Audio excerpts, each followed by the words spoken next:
শুধু বানাইয়েই মালিক ছেড়ে দিবেন, কোনো আইন গ্রন্থ দিবেন না, কোনো চলার গতিপথ দিবেন না, কোনো সিস্টেম বলে দিবেন না, এ তো হতে পারে না। মানুষ বানাবার সাথে সাথে আল্লাহ তাআলা নবী পাঠাইলেন এবং প্রত্যেক যুগের নবীদেরকে আল্লাহ তাআলা আসমানি কিতাব দিয়ে মানুষদেরকে বুঝাই দিতে বললেন যে মানুষকে কোন পথে চলতে হবে, কোন পথে চললে কল্যাণ ও কোন পথে চললে অকল্যাণ, এটা মানুষদেরকে বুঝাই দেওয়ার জন্য নবী পাঠাইলেন। তো আফসোস ও পরিতাপের বিষয়, কোরআন থেকে আমরা আজকে দূরে সরে গেছি। তো আমি গেল 2 সপ্তাহ বলতেছিলাম, সূরাতুল বাকারা থেকে আলোচনা করতেছিলাম। আল্লাহ তাআলা ওখানে বলেছেন যে কোরআন তাদেরকে পথ দেখাবে। কোরআন তো দুনিয়াতে এসেছে, কিন্তু সব মানুষ তো হেদায়েতের পথে আসেনি। আল্লাহ তাআলা মানে ধরন বাতলায় দিয়েছেন যে কোন কোন ধরনের লোকদেরকে কোরআন পথ দেখাবে এবং কোন কোন ধরনের লোকদেরকে কোরআন পথ দেখাবে না। আল্লাহ তাআলা স্পষ্ট এখানে জানাই দিয়েছেন। সেই গুণগুলির মধ্যে হলো আল্লাহ তাআলা বলতেছেন, ওয়াদাখা বিষয়ের প্রতি যারা বিশ্বাস স্থাপন করবে, নামাজ আদায় করবে এবং আখিরাতের বিষয়কে দেখার মতো, দেখলে যেরকম একটা আন্তরিক বিশ্বাস হয়, না দেখে ওইরকম বিশ্বাস করতে হবে। আর কি করতে হবে? আল্লাহর দেওয়া রিজিক থেকে দান করতে হবে। আমরা অনেক সময় দেখা যায় দান করতে গিয়ে আমরা কোনটা বোধ করি, দান করতে চাই না। এই সম্পদকে নিজের মনে করি যে এই সম্পদ আল্লাহ যা দিয়েছে এ সব সম্পদ আমার, এটা কারো না। এজন্য আল্লাহ তাআলা প্রথমেই স্মরণ করায় দিয়েছেন, দান করার আগে আল্লাহ বলতেছেন, অমিম্মা রাযাকনাহুম ইউনফিকুন, আমি তোমাকে যে রিজিক দিয়েছি সেখান থেকে তুমি দান করো। তার মানে হলো যা কিছু তুমি পেয়েছো এটা কিছুই তোমার না, সব হলো আমি আল্লাহ তাআলা। আল্লাহ তাআলা মাঝে মধ্যে এরকম সম্পদ দিয়ে কাউকে পরীক্ষা করেন, ধনীদেরকে পরীক্ষা করেন যে সম্পদ পাওয়ার পরে সে কতটুকু আল্লাহর রাস্তায় ব্যয় করে। আবার গরিবদেরকেও বিপরীত পক্ষে একটি পরীক্ষা আছে যে তাদের কিছু নাই, তাদের পরীক্ষাটা কি, যে কিছু না থাকার পরেও সে তার জীবনকে শরিয়তের উপরে চালায় কিনা, না সম্পদের লোভে সে লোভাতুর হয়ে শরিয়তের আইন লঙ্ঘন করে কিনা, এটাকে দেখার জন্য আল্লাহ তাআলা গরিবদেরকেও পরীক্ষায় ফেলাইছেন। মূল কথা হলো দুনিয়ার সব কিছুই পরীক্ষা। আপনি আপনি আমি রাস্তা থেকে হেঁটে এসেছি, এর মধ্যে অনেক পরীক্ষা হয়ে গেছে, আমরা হয়তো বুঝতে পারিনি। আবার মসজিদে বসে আছি, পরীক্ষা চলতেছে। সম্পূর্ণ সময়টাই আল্লাহ তাআলা আমাদের উপর থেকে পরীক্ষা নিতেছেন, যেহেতু এটি পরীক্ষার হল। পরীক্ষার হলের মধ্যে যে কার্যক্রম সব পরীক্ষার আওতাভুক্ত। সুতরাং আমরা দুনিয়াতে পরীক্ষার হলে যেহেতু আছি, এখানে যত কার্যক্রম আমরা করব সব পরীক্ষা। কারণ এই পরীক্ষার সময়ের মধ্যে আমরা এগুলি করতেছি। যারা এটাকে বুঝতে পারতেছে তারা সতর্ক সাবধান হয়ে চলতেছে, আল্লাহর কাছে জবাবদিহি করার জন্য তারা ভয়তে যে কাজগুলি করা জায়েজ নাই সেগুলিকে তারা বর্জন করছে, আর যেগুলি করা জায়েজ আছে আল্লাহ সন্তুষ্ট হবে কাজগুলি তারা করতেছে। আল্লাহ তাআলা দানের ব্যাপারে কোরআন শরীফের মধ্যেই একটু সামনে আগাইয়া এই সূরার ভিতরেই বলেন, মাসালুল লাযীনা ইউনফিকুনা আমওয়ালাহুম ফি সাবিলিল্লাহ, আল্লাহ রাব্বুল আলামিনের পথে যারা দান করে তাদের উদাহরণটা কি, তাদের স্যাম্পলটা কি? তাদের উদাহরণটা হলো এই, আল্লাহ তাআলা বলতেছেন, কামাসালি হাববাতিন আমবাতাত সাবআ সানাবিলা ফি কুল্লি সুমবুলাতিন মিয়াতু হাব্বা। আল্লাহ রাব্বুল আলামিন বলেন, ও কৃষকেরা, তোমরা যে জমিনের মধ্যে ধান ফলাও, একটা ধান তুমি মাটির মধ্যে ফলাও, সেই ধানটা থেকে কি হয়? আল্লাহ তাআলা বলতেছেন, সেই একটা ধান থেকে আল্লাহ রাব্বুল আলামিন একটা বীজ অঙ্কুরিত করেন। এই বীজের মধ্য থেকে আল্লাহ রাব্বুল আলামিন 7টা শীষ সেখানে এক একটা বীজের মধ্যে দিয়ে থাকেন। আল্লাহ তাআলা বলতেছেন, প্রত্যেকটা শীষের মধ্যে থাকে 100 করে দানা। আল্লাহ তাআলা বলতেছেন, কামাসালি হাববাতিন, প্রত্যেকটা হাববাতিন মানে বীজের মধ্যে, আমবাতাস সাবআ সানাবিলা মানে কি 7টা করে এরকম মানে শীষ ওঠে, প্রত্যেকটা শীষে মিয়াতু হাব্বা 100 করে দানা থাকে। তাহলে একটা ধানে যদি 100 মানে একটা শীষে যদি 100 ধান থাকে, তাহলে 7টা শীষে কতটা ধান থাকবে? 700। তার মানে একটা ধান জমিনে ফলাইলে তুমি 700 ধানের মালিক হয়ে যেতে পারো। ঠিক আখিরাতের দানের ব্যাপারে উদাহরণটা হলো এই, তুমি যদি আল্লাহ রাস্তায় 1 পয়সা দান করো, তাহলে শুধু 1-7 নয়, আল্লাহ তাআলা বলতেছেন আল্লাহু ইউদাইফু লিমান ইয়াশা, আমি আল্লাহ রাব্বুল আলামিন ইচ্ছা করলে 1-7 নয়, 1-7 নয়, আল্লাহ তাআলা আমি ইচ্ছা করলে তোমার জন্য বেগৈরি হিসাব তোমাকে নেক দিতে পারি। কারণ নেকটা তো আমার হাতে। আমি আল্লাহ রাব্বুল আলামিন ইচ্ছা করলে তোমাকে দুনিয়া ভরপুর নেক দিয়ে দিতে পারি। কারণ আবু বকর রাদিয়াল্লাহু তাআলা আনহু নেকের ব্যাপারে বলা হয়েছিল, ওই যে ঘটনা আছে, নবী করিম সাল্লাল্লাহু আলাইহি ওয়াসাল্লাম জোছনা রজনীতে মা আয়েশা সিদ্দিকা রাদিয়াল্লাহু তাআলা আনহাকে নিয়ে একটু পায়চারি করতে নামলেন। এটা হলো সুন্নাত, স্ত্রীদেরকে নিয়ে পায়চারি করা, পর্দা সহকারে ঘুরতে যাওয়া, তাদের কোনো মনোবাসনা পূর্ণ করে দেওয়াটা, এটা হলো নবীজির সুন্নাত। আমরা তো মনে করতে আছি পর্দার নামে অনেক সময় বাড়াবাড়িও করি। আমি হুজুর মানুষ, আমি অমুক, আমার স্ত্রীকে এমন 4 পর্দার মধ্যে রাখবো যে জীবনে 4 বেড়া দেখে তিনি আর এর বাইরে যেতে পারবেন না। শরীয়ত কিন্তু এটা বলেন নাই। শরীয়ত পর্দার কথা বলেছেন। দুনিয়ার সব কাজ করা যাবে, কিন্তু শর্ত হলো পর্দা সহকারে করা লাগবে। নবী করিম সাল্লাল্লাহু আলাইহি সাল্লাম আয়েশা সিদ্দিকা রাদিয়াল্লাহু তাআলা আনহাকে নিয়ে পায়চারি করতে নামলেন, একটু হাঁটাহাঁটি করতে নামলেন।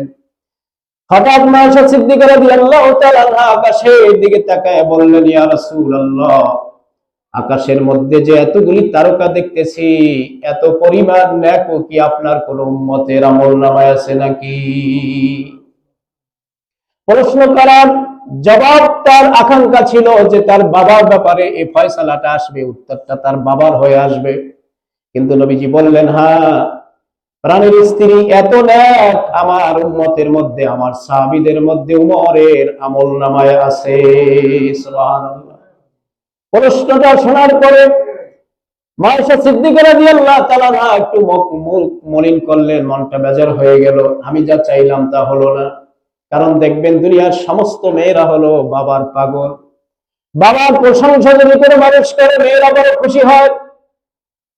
বাবার স্নেহ ভালোবাসা পেতে মেয়েরা খুব আকাঙ্ক্ষী, অর্থাৎ বাবাকে নিয়ে দুনিয়ার সব মেয়েরা গর্ব করে, আমার বাবা এরকম, আমার বাবা ওরকম।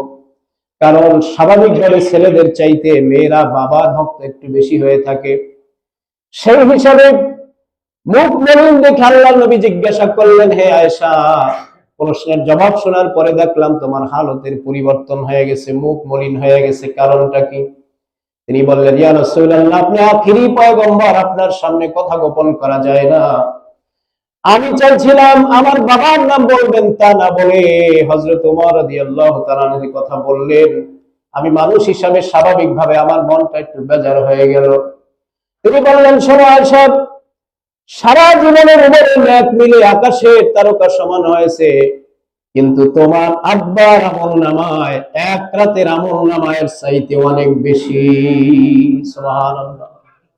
সেই রাতটা হলো হিজরতের রাত। তো লম্বা ছিল ঘটনা, সেদিকে না যাই। আসলে বলা হয়েছে, প্রিয় নবী সাল্লাল্লাহু আলাইহি ওয়াসাল্লামের সাহাবীদের মধ্যে আবু বকর রাদিয়াল্লাহু তাআলাকে যে আল্লাহ এত নেক দিলেন, 1 রাত্রে আল্লাহ তাআলা এই বেহিসাব বেগৈরি হিসাব নেক তাতে নিজ ইচ্ছায় দিয়া দিলেন। এর কোনো হিসাব নাই। আকাশের তারকার হিসাব থাকতে পারে, কিন্তু আবু বকর রাদিয়াল্লাহু তাআলা এর নেকের কোনো হিসাব নাই। সুবহানাল্লাহ।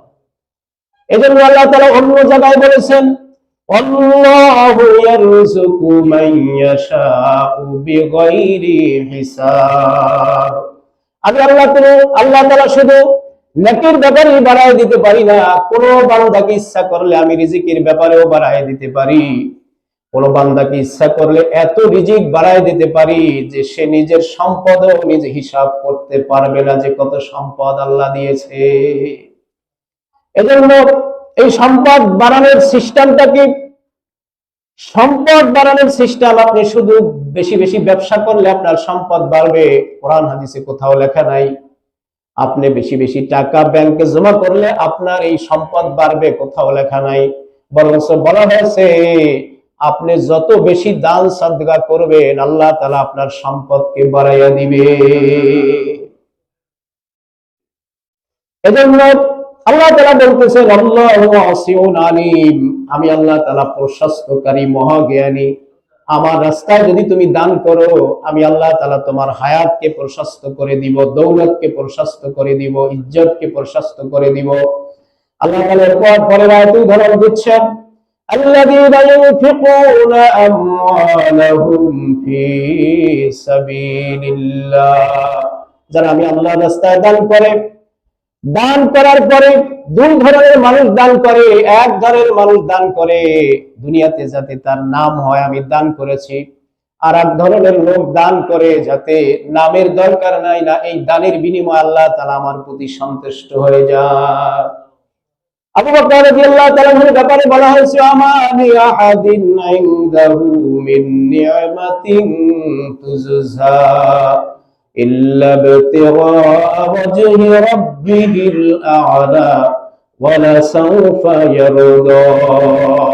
আবু বকর রাদিয়াল্লাহু তাআলা দান করতে করতে তার এমন অবস্থা হলো, যিনি আরবের মধ্যে অন্যতম শ্রেষ্ঠ ধনী ছিলেন, দান করতে করতে কাপড়, নিজের লঙ্গিটা পর্যন্ত, বস্ত্র পরিধান পর্যন্ত, পরিধানের বস্ত্র পর্যন্ত আল্লাহ রাব্বুল আলামিনের রাস্তায় দান করে দিলেন। কেন তিনি দান করলেন? আল্লাহ তাআলা নিজেই বলছেন আমার ইয়াহাদিন ইনদাহু মিন নি'মাতিন তুজজা ইল্লা বিতিগা, এই দানের পিছনে আল্লাহ রাব্বুল আলামিনকে সন্তুষ্ট করা ছাড়া তার আর কোনো উদ্দেশ্য ছিল না। আবু বকর রাদিয়াল্লাহু তাআলা একটা অভ্যাস ছিল, কোথাও যদি কোনো মুসলমান কাফেরদের হাতে বন্দী হয়ে যেত, তিনি মালিকের কাছে গিয়া শর্ত সাপেক্ষে তাকে মুক্তি করে আনতো, যে তার কত টাকা লাগবে, কি লাগবে, যা চাইতো তা দিয়া তাকে এইভাবে মুক্তি করে আনতো।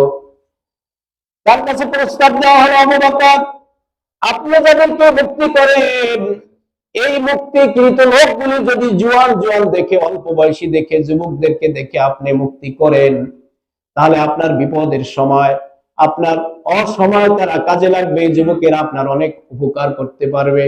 কিন্তু আপনি যে বৃদ্ধদেরকে মুক্তি করেন, কয়দিন পর তারা তো মারা যাবে, আপনার কোনো কাজের সহযোগিতা করতে পারবে না, তাহলে এইভাবে মুক্তি করে কি লাভ? তিনি বলছেন দেখো, আমি যে আমার সমস্ত টাকা পয়সা দিয়া, খেজুরের বাগান দিয়া, স্থাবর সব সম্পদ দিয়া আমি এই মুসলিমদেরকে কাফেরদের হাত থেকে মুক্তি করে দেই, এর পিছনে আল্লাহ সন্তুষ্ট ছাড়া আমার আর দ্বিতীয় কোনো আশা নাই। এভাবে আমাদেরকে দান করতে হবে। আল্লাহ তাআলা বলতেছেন الذين ينفقون أموالهم في سبيل الله, কিছু মানুষের অভ্যাস আছে তো দান করার পরে বলে আমি এত এত দান করেছি, আমি যদি দান না করতাম এই কাজটা হতোই না। আল্লাহ তাআলা বলতেছেন না, তুমি যদি এমনটা করো তাহলে তুমি দান করে যেই সওয়াবের উদ্দেশ্যে করেছো, তাহলে সেই সওয়াব থেকে তুমি বরবাদ হয়ে যাবা। আল্লাহ তাআলা বলতেছেন সুম্মা লা ইউতবিউনা মা আনফাকু মান্নাও ওয়ালা আজা, দান সাদকা করার পরে যারা খোটাও দেয় না এবং মানুষদেরকে কষ্ট দিয়ে কথাও বলে না, লাহুম আজরুহুম ইনদা রাব্বিহিম, তার পুরস্কার রয়েছে স্বয়ং আল্লাহর কাছে। আল্লাহর কাছে তার পুরস্কার কি রয়েছে? ওয়ালা খাউফুন আলাইহিম ওয়ালা হুম ইয়াহজানুন, যারা সঠিকভাবে আল্লাহর সন্তুষ্ট পাওয়ার উদ্দেশ্যে দান করবে, আল্লাহ তাআলা বলতেছেন দুনিয়ার জিন্দেগিতেও তাদের কোনো ভয় নাই এবং আখিরাতের জিন্দেগিতেও তাদের কোনো ভয় নাই। সমস্ত ভয়, সমস্ত বিপদ, সমস্ত মুসিবত এই দানের উসিলায় আল্লাহ তাআলা দূর করে দিবেন। সুবহানাল্লাহ। দান এমন এক শক্ত বিষয়, বলা হয়েছে ফেরেশতারা আল্লাহ রাব্বুল আলামিনের কাছে প্রশ্ন করেছে, রব্বুল আলামিন তুমি যে অনেক সৃষ্টি বানাইছো, দেখতেছি অনেক তেজস্বী এবং শক্তিশালী, রব্বুল আলামিন তুমি যে এই বিশাল বড় আগুন বানাইছে, আগুনের চাইতেও কোনো শক্তিশালী জিনিস আছে কিনা? তখন আল্লাহ রাব্বুল আলামিন বলেন আগুনের চাইতে অনেক শক্তিশালী আমি জিনিস বানাইছি, তার মধ্যে একটি হলো পানি।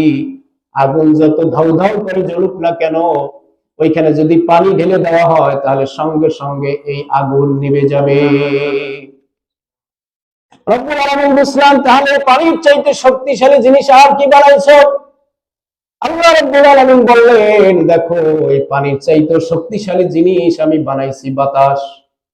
কারণ পানি সব একেবারে স্তমিত, নিস্তব্ধ, একেবারে শান্ত, কিন্তু হঠাৎ ঝড় বয়ে গেছে, পানিগুলি উতলাইয়া গাং থেকে, নদী থেকে তরে উঠে গেছে, কয়েক ফুট উঁচু হয়ে বন্যা চলতেছে, তুফান চলতেছে। তার মানে হলো পানির চাইতেও শক্তিশালী করে আমি বাতাসকে বানাইছি। অনেকগুলি প্রশ্ন করার পরে শেষ পর্যন্ত তাদের প্রশ্ন হলো, আল্লাহ বুঝলাম এত এতকে শক্তিশালী করে বানাইছো, এই সব জিনিসের চাইতে তোমার কাছে বেশি শক্তিশালী কোনটা? আল্লাহ তাআলা শেষ প্রশ্নের জবাবে বলে দিলেন, সব শক্তির চাইতে বড় শক্তি হলো বনি আদমের দান। কারণ এই বনি আদম যত মুসিবতে পড়ুক না কেন, পানির মতো এত বড় মুসিবতে পড়ে গেছে, আগুনের মতো এত বড় মুসিবতে পড়ে গেছে, বাতাসের মতো এত বড় মুসিবতে পড়েছে, এই সময় যদি সে দান করার জন্য নিয়ত করে বা দান করে, আল্লাহ তাআলা সমস্ত মুসিবত থেকে তাকে উদ্ধার করে দিবেন। এজন্য আমরা দান করতে চাই না। আমাদের দিন থেকে যদি আমরা বলি, রব্বুল আলামিন আমি ডাক্তারকে টাকা দিতে পারবো না, কেস মামলায় টাকা দিতে পারবো না, দুনিয়ার চাঁদাবাজদেরকে টাকা দিতে পারবো না, আমি টাকাগুলি মসজিদ মাদ্রাসায় গরিবদেরকে দান করে দিলাম, বছরে আমি 5-10 হাজার টাকা গরিব মিসকিনদেরকে ভাগ করে দিব, আল্লাহ এই কারণে তুমি আমাকে সব মুসিবত থেকে বাঁচাইয়া দিও। আমরা যদি এখন তো ইদানিং প্রত্যেকটা ফ্যামিলিতে এমন কোন ফ্যামিলি নাই যে 2-1 রেগুলার ঔষধ খাওয়া না লাগে। হয়তো মানে মা বাবা হোক, শ্বশুর শাশুড়ি হোক, নিজের স্ত্রী হোক, 5-10 জন ফ্যামিলির মধ্যে 2-1 এমন নাই যে নিয়মিত ওষুধ খাওয়া না লাগে। এটা প্রতিটি ফ্যামিলিতে অবস্থা হয়ে গেছে। জোয়ান জোয়ান মানুষের এমন রোগ হয়েছে যে জন্য তাদের নিয়মিত ওষুধ খাওয়া লাগে। শুধু ওষুধ খরচা প্রত্যেকটা ফ্যামিলিতে মনে হয় যেন 5,000 টাকা, এটা মানে গড়ে এ মাসে কম হইলো আর এক মাসে বেশি হইলো, মনে হয় যেন বছরে 60,000 টাকা একটা ফ্যামিলিতে ওষুধ বাবদ যায়। এটা একটা মোটামুটি হিসাব করে দেখা গিয়েছে। তাহলে ওষুধ বিসুখ দেওয়ার মালিককে? আল্লাহ তাআলা। আল্লাহ চাইলে মানুষকে ওষুধকে ফেলতে পারেন, আবার মুসিবত থেকে বাঁচাইয়াও দিতে পারেন। আল্লাহ তাআলা সর্বশ্রেষ্ঠ ডাক্তার। আমরা যদি রব্বুল আলামিন প্রতি বছর আমরা 50,000-60,000 টাকা ডাক্তারকে দেই, রব্বুল আলামিন তুমি যদি আমাকে রোগ বালা মুসিবত না দাও, তাহলে আমি এই 5 ভাগের 10 ভাগের 1 ভাগ আমি মসজিদ মাদ্রাসা আল্লাহর রাস্তায় ব্যয় করে দিব। আল্লাহ তাআলা পারেন এই দানের উসিলায় আপনাকে সব মুসিবত থেকে উতরাইয়া দিতে। আল্লাহ তাআলা এরপরে বলতেছেন, قول معروف ومغفرة خير من صدقة يتبعها أذى والله غني حليم। তবে অবস্থাতে এমন হতে পারে, দান যে তুমি করবা, তোমার টাকাও নাই, পয়সাও নাই, সম্পদও নাই, তবে তুমি কেমনে দান করবা? লোকেরা তো না জেনে তোমার কাছে চেয়েই বসেছে। আল্লাহ তাআলা সূরাতুদ দোহার ভিতরে তো বলেই রেখেছেন,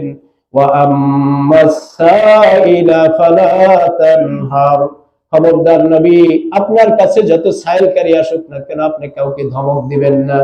নবীকে বলে সমস্ত উম্মতদেরকে বোঝানো হয়েছে, আমি অভাবে আছি, আরেকজন অভাবে আছে, কিন্তু বিদেশি একজন মুসাফির, সে জানে না, সে আমার কাছে চেয়ে বসলো, এখন আমি কি তাকে ধমক দিয়া পাঠাই দিব না কি কথা বলবে? পাঠাই দিব। আল্লাহ তাআলা তাও জানাই দিয়েছে,